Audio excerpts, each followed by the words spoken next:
They say a father's hands are supposed to be the safest place in the world for a little girl. That when the world outside becomes too much, you can always run home, into your daddy's arms, and feel like nothing could ever touch you. That wasn't true for me, because my father's hands were never gentle. If you're watching this, subscribe and let me know where you are watching from. My name is Edith Mae Parker. I was born in 1951 in the quiet, church-going town of Winfield, Wisconsin. You probably never heard of it. It's one of those small towns where the postman knows everyone's name, and Sunday lunch is the most sacred ritual of the week. Back then, we had white picket fences, fresh pies cooling by the window, and secrets so dark they could rot through wood. I grew up in a small house with green shutters and a red mailbox that leaned ever so slightly to the left. People would say our family was as proper as porcelain. We went to church every week without fail, sang hymns in harmony, and baked for every funeral. My mother, Martha, kept the house spotless and dinner hot by 5. My father, Harold Parker, worked at the pulp mill and read the Bible at our church every first Sunday. In public, he was the very picture of dignity. He knew how to shake a man's hand firm, look him in the eye, and say the Lord's Prayer with perfect cadence. But there were things that happened in our home that no one ever prayed over, things that lived in the corners of rooms, in the silence between supper and sleep. It started when I was 12. Just after I began to grow into my body in ways I didn't yet understand. I remember the exact day because it was the same day our Sunday school teacher gave us each a tiny gold cross to wear around our necks. That night, I sat at the dinner table in my pale blue dress, proud of the gift resting on my collarbone.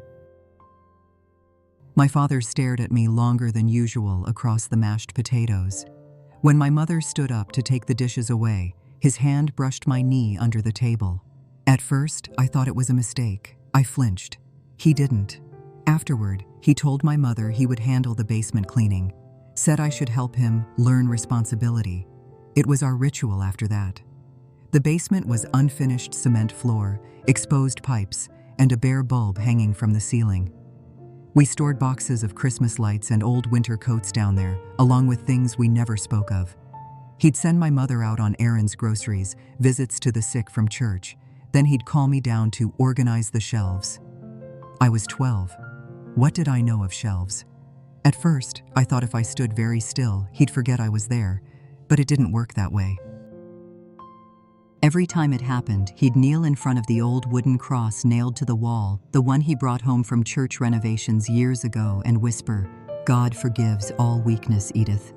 Then he'd tell me I was special, chosen, that if I ever spoke of it, the devil would take me. I remember staring at that cross and thinking, if God sees everything, why doesn't he stop this? When I tried to tell my mother once, quietly, while folding laundry, she gasped, dropped the sheet, and whispered, "Don't ever say that again. Don't provoke your father. He works hard." And that was that.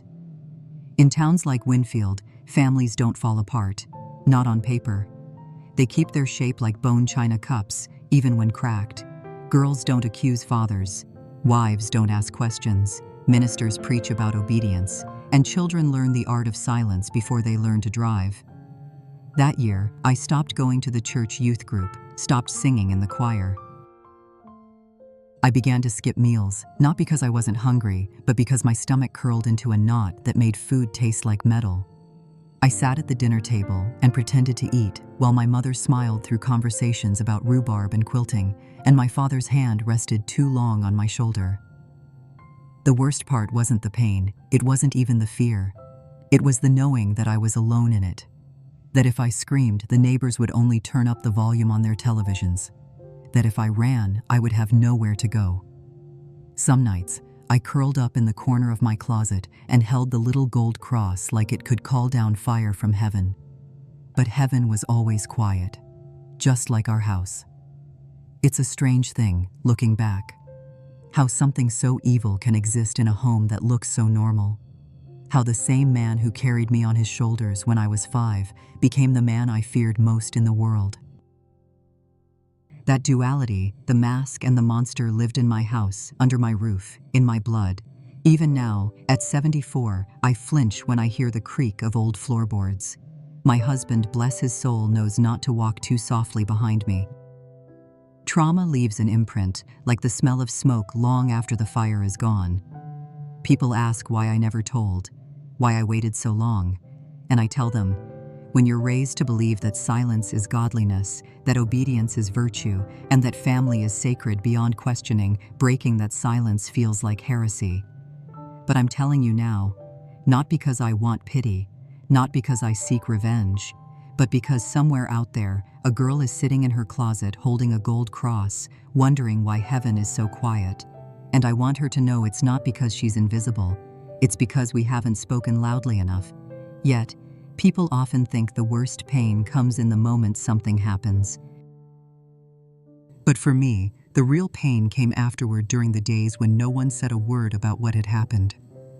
In the months when I moved through the world like a ghost, I still ate, I still went to school, I still answered when spoken to. But inside, I was hollow, and what suffocated me more than anything was the silence. In Winfield, back in the 60s, family was sacred and untouchable. Anything that happened at home had to be locked away beneath a polished coat of virtue and respectability. Children were meant to obey. Wives were meant to uphold appearances. And men, they were the pillars, the ones who could do no wrong. Every time I tried to bring something up with my mother, she would pull her hand away like I'd burned her. "You're just imagining things," she'd whisper, eyes never meeting mine. Then she'd go back to folding linens, wiping the counter, or tuning the radio.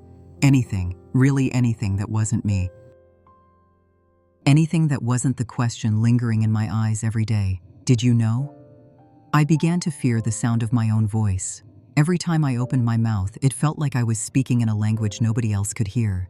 I learned how to be silent, like my mother, like every woman I had ever known. Church was the only place I could breathe. Inside that pristine sanctuary with its long wooden pews and soft piano hymns, I felt like maybe I still belonged somewhere. But even there, my father was present. He read scripture every Sunday morning, his voice deep and solemn, as if he were washing his own sins with the word.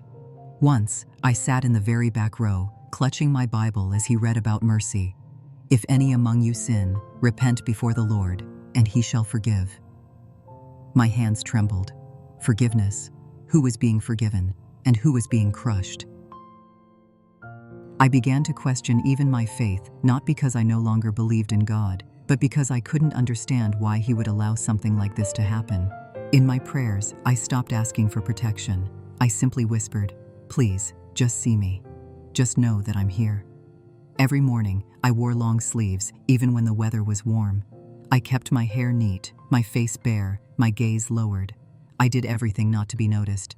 I thought maybe if I disappeared from sight, no one would try to touch me anymore. At school, my teacher began asking me to stay after class. "Edith, what's going on with you?" she asked one afternoon, her voice kind but firm. "You're not the same." I looked down at my shoes. I wanted to speak. I truly did.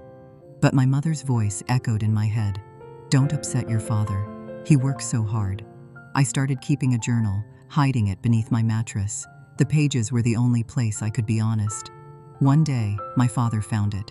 He didn't say a word. And he burned it in the fireplace in front of me, then said with a thin smile, "Good girls don't write things like that." That night, he called me down to the basement again. And I understood there was no escape in words either. My mother, the woman I once thought would shield me, had become a shadow. She avoided my eyes. She looked through me like I was something too bright to confront. One afternoon, while I was peeling potatoes by the window, she entered the kitchen and stood there silently, just watching me. For a moment, I thought she might speak, but she turned away without a word. I began to understand. My mother was a victim too, just in a different way. She survived by closing her eyes, her ears, her heart, by accepting the weight of the thing called family, no matter how much it crushed her. But I couldn't do that. I was too young, and I didn't want to grow up like her, seeing without seeing, hearing without listening, existing without truly living. The silence stretched across my adolescence like a slow-spreading stain. It ate away at me drop by drop, like acid. No one hit me, no one shouted, but every day I died a little more, because in that world, nothing happening was the cruelest sentence of all. We didn't talk about the things that burned the skin. We didn't talk about hands that rested in the wrong places. We didn't talk about the basement or the afternoons when Mother was out, or the bruises faintly lining my wrists. We simply continued eating dinner, reading scripture, smiling at neighbors, and performing the part of a happy family. And in all those years, I learned something I would never forget. Not all silence is peace. I don't remember exactly when I fell in love with books. Maybe it was one sweltering afternoon when I stepped into the school library just to escape the heat and found a world no one could touch me in. The library was dusty and old, filled with the scent of paper and silence. It was the only place he couldn't follow me into. No one called my name there. No one summoned me to the basement or looked at me with that heavy gaze. Only pages, patient and quiet, waiting to be opened. I became captivated by stories set in distant cities, Paris, Florence, Vienna. Places where women wore wide-brimmed hats, strolled through morning parks, and bought bread from corner shops without being watched. I couldn't imagine what that felt like, but I craved it. Freedom, safety, invisibility. When I read about French girls studying philosophy at the Sorbonne or Italian women painting on street corners without fear, I could breathe, even if only in my mind. I'd never left Wisconsin, never gone beyond the county line, but in my imagination, I was already sitting by a window in Montmartre, sipping coffee in a long floral dress. I knew it was a fantasy, but I needed it. Because if I didn't have something to dream about, then my existence as a 15-year-old girl trapped in a silent, suffocating house would become unbearable. I began writing. Not in a diary, I'd learned that lesson the hard way, but letters to myself and to the people I hoped might understand. One evening, after everyone had gone to bed, I wrote a letter to the school principal. I told him I needed help, that I couldn't say everything, but that I was in danger inside my own home. I wrote carefully, trembling, and signed my name. I folded the letter and tucked it into my bag. I planned to give it to him the next morning, but I misjudged my mother. She entered my room earlier than usual, saying I had overslept. While I was in the bathroom washing my face, she checked my school bag, something she'd started doing ever since I began showing unusual behavior. When I returned, she was sitting by the window, holding the opened letter. She wasn't crying. She didn't scold me. She just looked at me with the exhausted eyes of someone who felt I had betrayed her by seeking a way out. "Why would you do this?" she asked, her voice barely above a breath. You wouldn't understand," I whispered. She stood without another word and walked downstairs. I followed. She opened the fireplace, pushed the letter in. I wanted to scream, but my throat tightened. The letter burned quickly, as if it had never existed. She turned to me and said quietly, "Do you know what this would do to your father's reputation?" I stood there barefoot on the cold tile floor, listening to the crackling wood. I didn't answer. I had nothing left to say. After that, I stopped writing letters. I stopped hoping someone would knock on our door and tell me I could leave. But I kept reading. I still went to the library every chance I could, sitting in the farthest corner, curled behind a bookshelf like a stray cat seeking shelter. I remember reading Jane Eyre, and for the first time, I felt someone understood me. Jane, an orphan, living under the roof of cold-hearted relatives, seen as strange, but holding on to her dignity through intellect and quiet pride. I read each sentence like it had been written just for me. It wasn't the romance that moved me, it was the simple insistence. I am a human being with a soul as much as yours. I began copying those lines onto slips of paper, hiding them inside my textbooks. They were my charms, my protection. Every time my father entered the room, every time his hand touched my shoulder too long, I whispered silently, "I am no bird, and no net ensnares me." I hadn't escaped, but I had begun to believe that I didn't belong to that house anymore. There were days when I thought I might go mad, like my mind was a room slowly filling with smoke, and the only crack to breathe through was the space between book covers. Inside them, I wasn't Edith from Winfield. I was Edith in Florence, sitting inside a museum. Edith in Paris, holding a map, walking without looking back. That library, no matter how old or small, was the one place my father couldn't reach me. And that alone was enough to keep me alive. There is a kind of fear worse than pain, the fear of being erased. Not killed, not broken, but erased. Made to vanish so completely that no one remembers you were ever really there. My father, he knew that fear, and he used it. I was 16 when he first mentioned my great-grandmother, a woman I had never met, only heard about in vague, hushed fragments of family history. "You know your great-grandmother, don't you?" he said one April evening while I was washing dishes. She started imagining things too, kept saying someone was hurting her. We had to send her away, because when a woman loses her mind, Edith, nobody can trust her, not even when she screams. He looked at me then, narrowing his eyes just slightly. "You understand, don't you?" I understood. Too well. That wasn't a family story, it was a threat. He didn't need to raise his hand.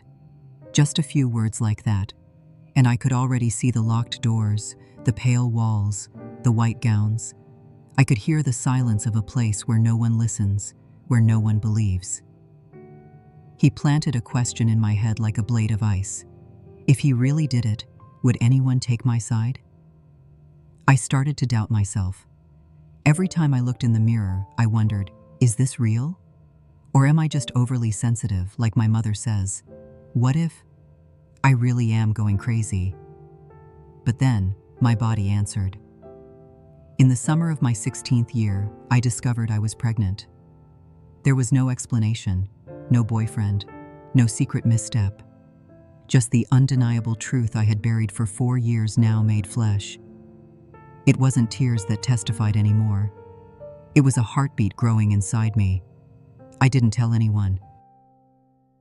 Not because I was ashamed, but because I was terrified of being sent away, to that place, the place he had always warned me about, where great-grandmother had once disappeared. But I couldn't hide it for long. One morning, I fainted in class. They called my mother. That evening, after the doctor confirmed it, my mother went upstairs to my father's room. I stood at the staircase, gripping the banister, heart pounding like a drum. There was no yelling, no crashing glass, just silence. Silence as thick as a grave.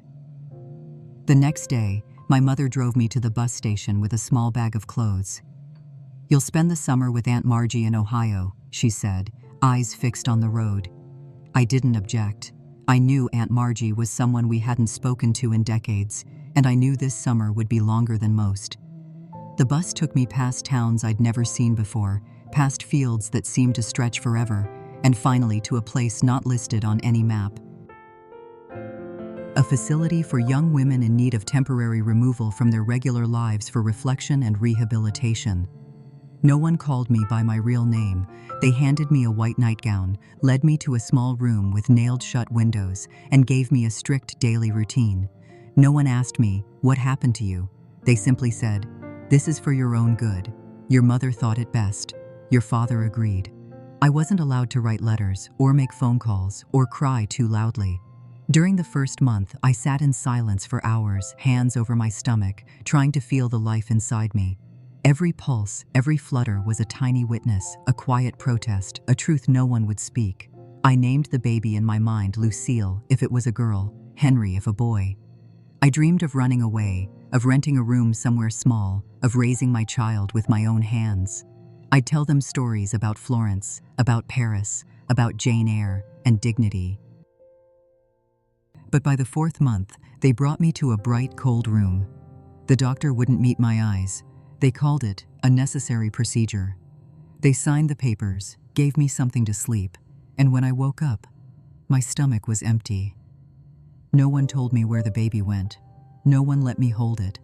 No one asked if I wanted to keep it. No one even asked for a name. I returned to Winfield 2 months later, thinner and hollow-eyed. No one asked where I'd been. No one mentioned the summer with Aunt Margie. Even my mother wouldn't meet my gaze for more than a second. And my father still read the Bible every Sunday, still shook hands with the neighbors, still sat down to dinner at exactly 5 o'clock. Only I wasn't myself anymore. I didn't want to disappear in my own home. But they made it happen not with fists or chains, but with silence, with collusion, and with reasonable-sounding lies. They erased me from the story that should have been mine. And from that day on, I understood. When a woman loses her voice, what's left isn't silence, it's absence. And that absence never fills. I left the house on a September night when the town still slept in fog and the upstairs windows of my parents' home still glowed with lamplight. I didn't carry much, just a small bag with a few changes of clothes, a notebook, and $200 I'd hidden between book pages months before. No goodbyes, no letter left behind, not even a backward glance. I left like a shadow, as light as if I'd never existed at all. I had just turned 18. No one had the legal right to drag me back anymore. But I still moved like a fugitive.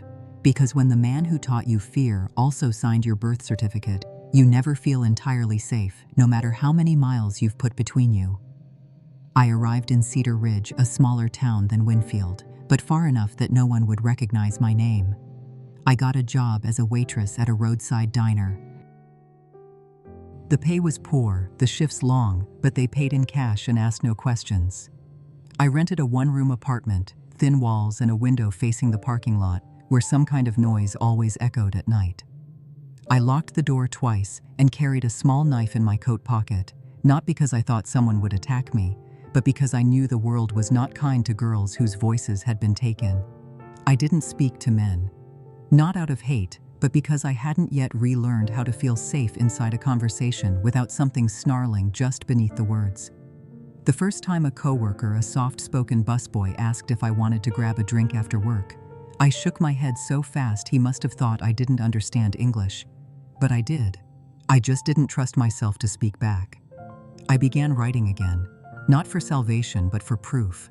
Proof that I existed, that I remembered, that something had happened and it mattered. I wrote journal entries, poems, and letters I never sent.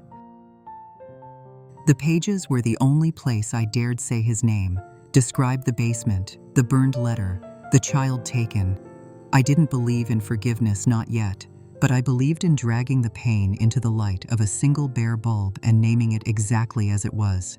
One poem I wrote that first winter went, "He called me little girl, but took from me a woman's breath. He said love, but it bruised. He said family, but it burned. I said nothing. But the silence has a body now. It walks with me, and it writes back."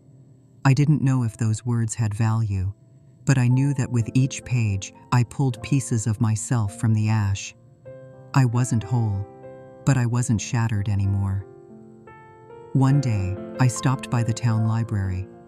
The librarian, a gray-haired woman named Martha, handed me a flyer for a local community college program. I took it home and read it over and over, fingers trembling like I was holding something sacred. Evening courses, teaching certification, open to working adults. I didn't think I could teach anyone, but I knew that if I ever wanted to speak my truth out loud, I'd need to relearn language, not just vocabulary, but structure, purpose, and more than anything, I needed to believe I deserved to sit in the front row, not hover behind the door like a ghost. I applied, I got in, and in a small classroom with flickering fluorescent lights and scratched wooden desks, I wrote my first essay in years. The prompt: what inspired you to pursue education? I didn't write about my father. I didn't write about the baby I never held. I wrote one sentence. Because when I was a child, no one taught me I was allowed to speak. The professor didn't comment out loud, but she placed her hand on my paper a little longer than normal before returning it. She wrote an A at the bottom and a single line beneath it. "You're stronger than you think." I didn't reply. But when I got home to my tiny apartment that night, I cried. I don't know if I'll ever be fully free from that house.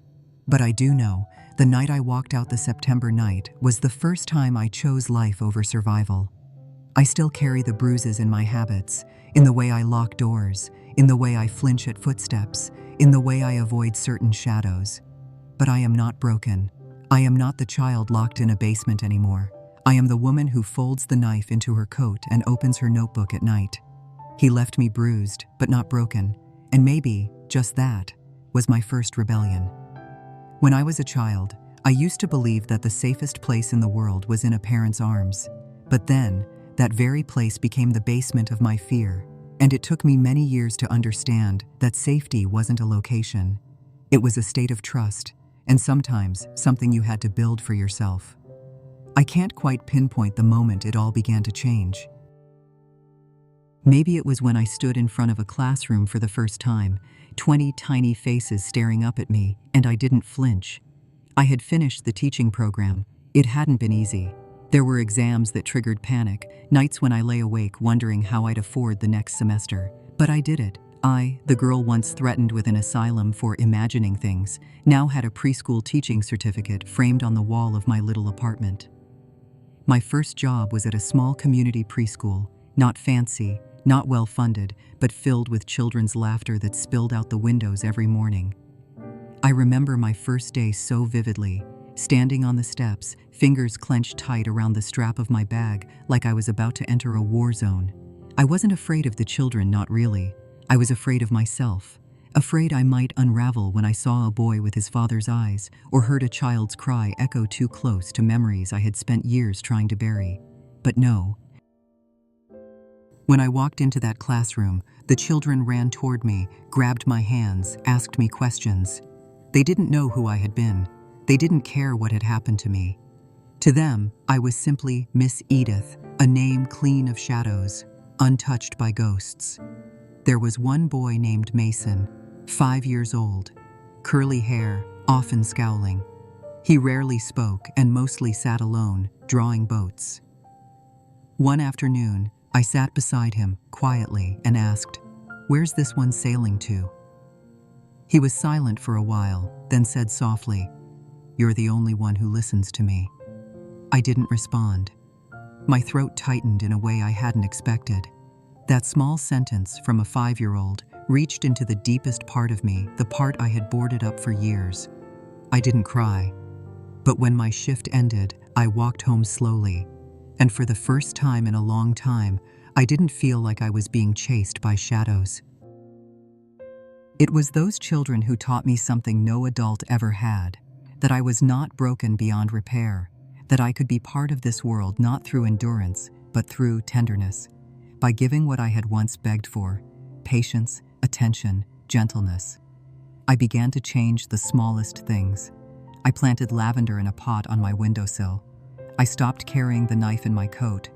I left the windows open in the morning and started drinking tea instead of bitter coffee. I began writing again, not poems of grief or letters to ghosts, but little notes. Emma drew a crown on me today. Lucas stuffed clay in my pocket so I could play with it later. I laughed, really laughed. I also began to feel love again. Not the kind that binds or aches, but something quiet, something soft, like watching one little girl braid another's hair or seeing the late afternoon sun filter through the classroom blinds, painting golden light across their faces. And I thought to myself, I still know how to love. Love, I realized, wasn't something someone gave and then took away. It was something you chose.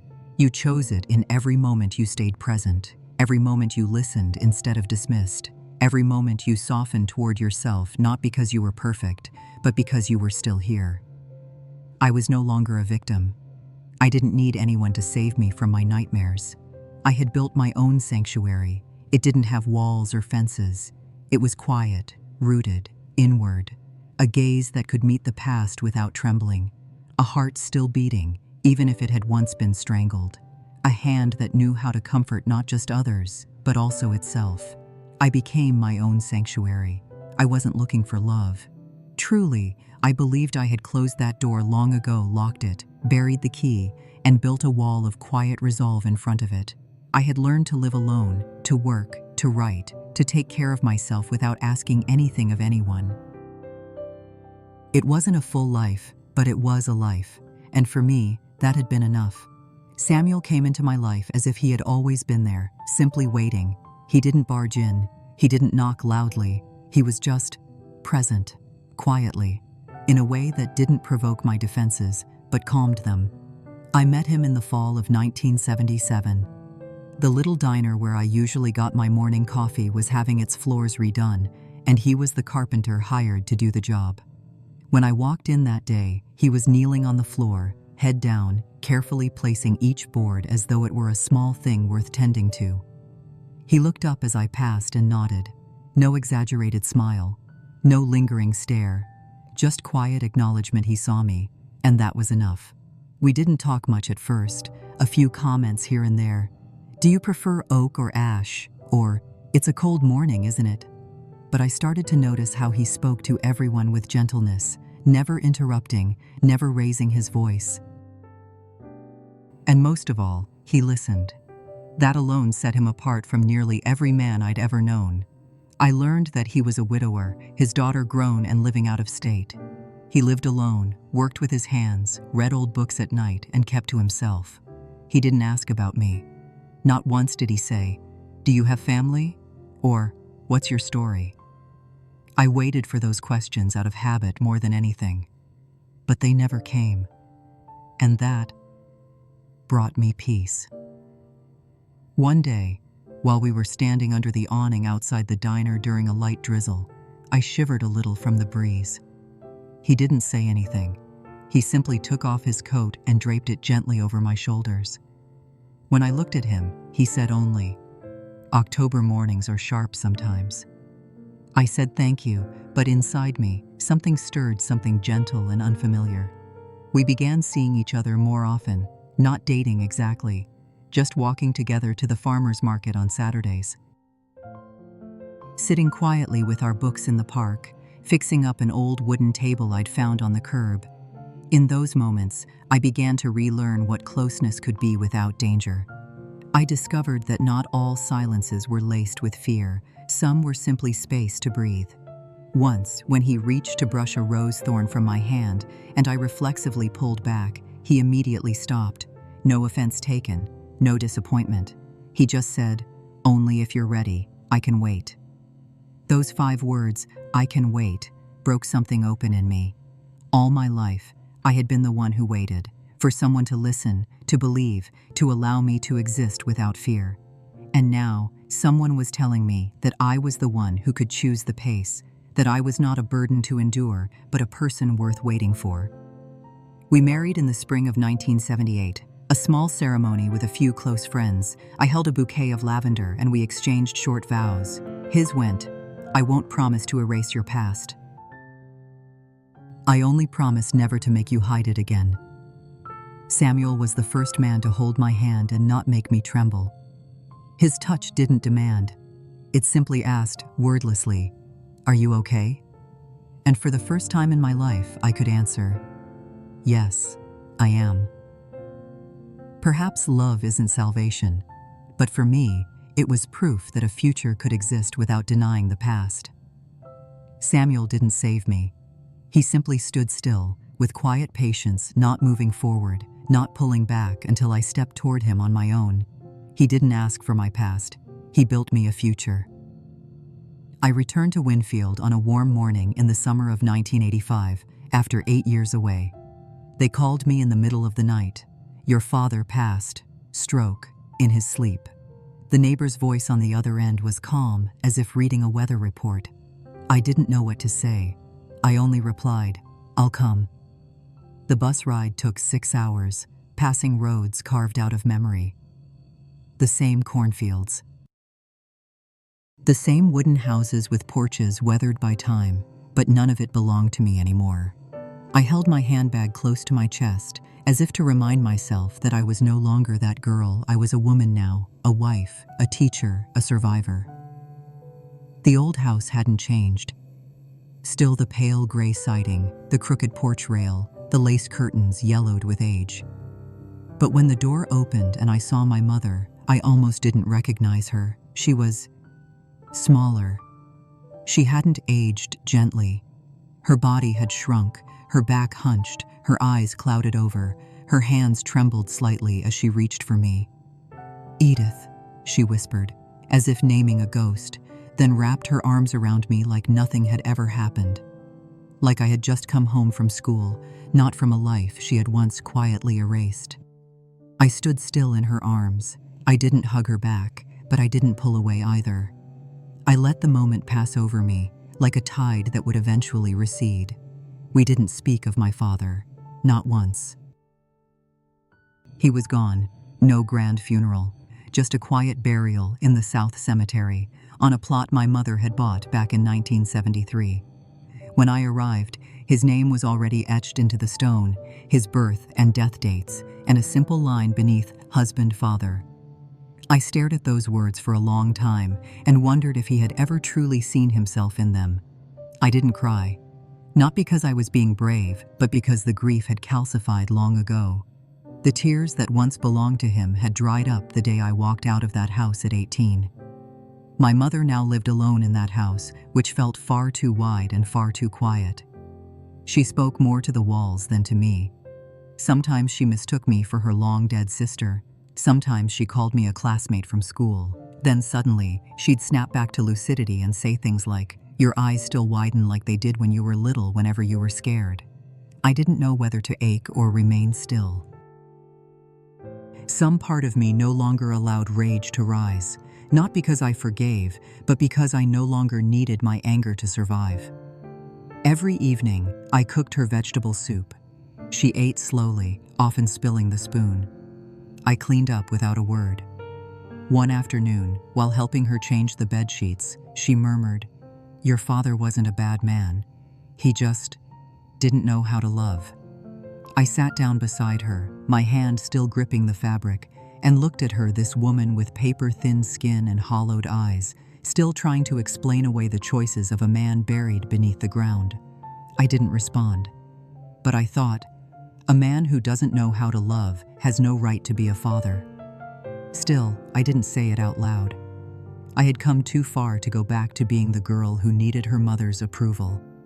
On the last night before I left, I sat in the old rocking chair on the porch, the same one where I used to secretly read books as a child. My mother slept inside, visible through the thin lace curtain. And I realized I wasn't angry at her anymore, not because she was innocent, but because I saw her for what she truly was, a woman caged by fear for so long she had lost herself. A woman who sacrificed her daughter for the illusion of peace. It wasn't something I could forgive, but it no longer needed punishment either. I saw a woman so imprisoned by fear, she lost her own child. I still dream. Dreams thick with darkness and damp, endless hallways with no exits, the sound of footsteps echoing behind me, and my father's hand landing on my shoulder from the shadows. Some nights I wake up gasping, soaked in sweat, and I have to listen carefully to Samuel's breath beside me to remind myself that I've made it out, that I'm not there anymore. The memories haven't vanished, they've just grown quieter, but I am no longer at their mercy. I write, not out of vengeance and not to relive the past. I write to preserve the truth I was once forced to bury. I write in notebooks, on the margins of old textbooks, even on scraps of paper torn from grocery lists, fragmented paragraphs, uneven lines. But each word is a soft tap on the wall I once built around myself. I write to remind myself, I'm still here, I'm still alive, I teach, I'm still a preschool teacher. The children have changed over the years, livelier, more expressive, more curious than ever. One cries over a dead caterpillar. Another asks, why do grown-ups yell when they're sad? I don't always have the answers, but I listen. I listen the way I once longed for someone to listen to me. And I tell stories. Not fairy tales with princes and witches, but quiet stories about children living in sad houses. I don't say it outright, but sometimes I see a child's eyes light up like they've heard something they didn't have the words for yet. You're not crazy. You're just living in a crazy house. One day during art time, Anna, a sharp little girl with brown hair and big questions, handed me her drawing. 4 figures stood under the rain: an old woman, a little girl, a man in a wide-brimmed hat, and a dog. "This is my family," she said, then paused. "Where's yours?" I looked around the classroom. The walls were full of crayon suns, crooked apple trees, and houses with smoke curling from off-center chimneys. I smiled and pointed at them. "Right here," I said. This is my family." Anna beamed and went back to her crayons like that answer made perfect sense. And something warm stirred in me. For years, I believed my memories would always imprison me. But it wasn't the past itself that kept me trapped. It was the silence. The years I didn't dare name what had happened to me. The years I was afraid people would say I was lying, or worse, say I was crazy. Now, having told my story in my own voice, I no longer feel small.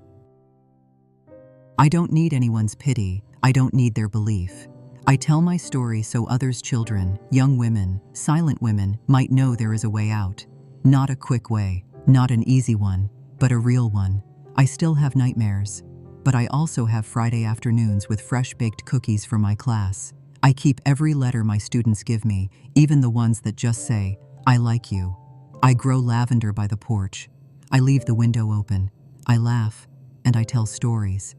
The memories are still there, but they no longer control me. I'm writing this at the age of 74. My hair is nearly all white now, my back starting to curve forward, and the hands that once trembled at the slightest touch are calloused but steady. Every morning, I sit at the kitchen table with a cup of peppermint tea, open the window to let the wind in, and breathe in the quiet of this little house Samuel and I lived in for over 40 years. He passed 3 years ago, in his sleep. No pain, no noise. Just like the way he came into my life, and now it's just me. Alone. But not lonely. I tell this story not for pity, not for revenge. I tell it for someone out there, a woman sitting in the dark with a pain she can't name, a child forced to stay silent in her own home to know that silence is not salvation. That truth, however raw and shaking, is the beginning of freedom. I have lost much. I lost my childhood in a room with a window that looked out on flowers, but where the curtains were always drawn. I lost my voice when my mother said, "You're just imagining things." I lost my first child, even their name was taken from me. I lost the best years of my womanhood to fear, to nightmares without exits, to mornings where I had to ask myself, am I real? But I've also reclaimed much. I reclaimed my laughter during story time with the children, when they'd draw me wearing a crown and call me Queen Edith.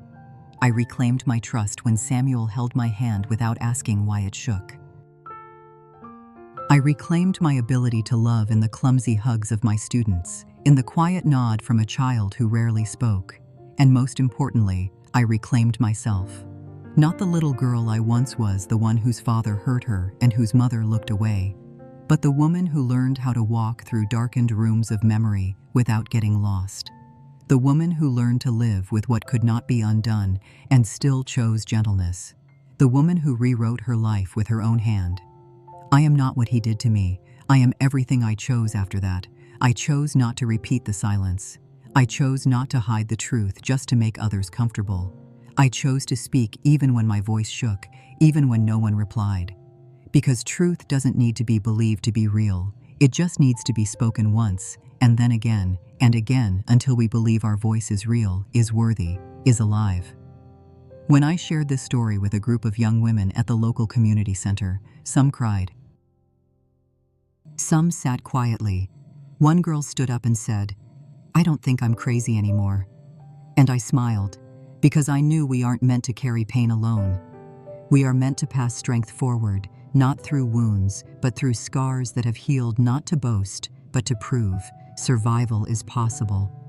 I have lost so much: my childhood, my voice, my first child, but I reclaimed the one thing that matters most, myself. If you're living through days when memory still feels too heavy to hold, when silence has become your only way to survive, I hope this story offers you one small truth. We were not born to disappear.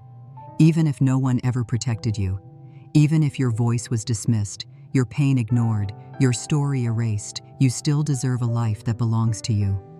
Healing doesn't begin with forgetting, it begins with naming things, with standing in the truth of what was done to us, even when our voice trembles. It begins slowly, quietly, when we stop shrinking ourselves to make others comfortable. I've walked that road. It wasn't fast, it wasn't easy, but it was real. And if today you find yourself at the beginning of that path, know this: you are not alone. There is me. There are women like me, There is a whole generation learning to reclaim what was stolen, not to dwell in the past, but to begin again, this time on our own terms. Thank you for listening. If this story has found its way into your heart, please leave a like, subscribe to Grandma's Final Chapter, and turn on the notification bell so you won't miss the next quiet voice waiting to be heard. My name is Edith, and this was The End of Silence. I wish you peace, genuine peace, the kind that doesn't come from forgetting, but from finally being able to breathe in your own truth. We'll meet again in the next story. With love, from a grandmother who is no longer afraid.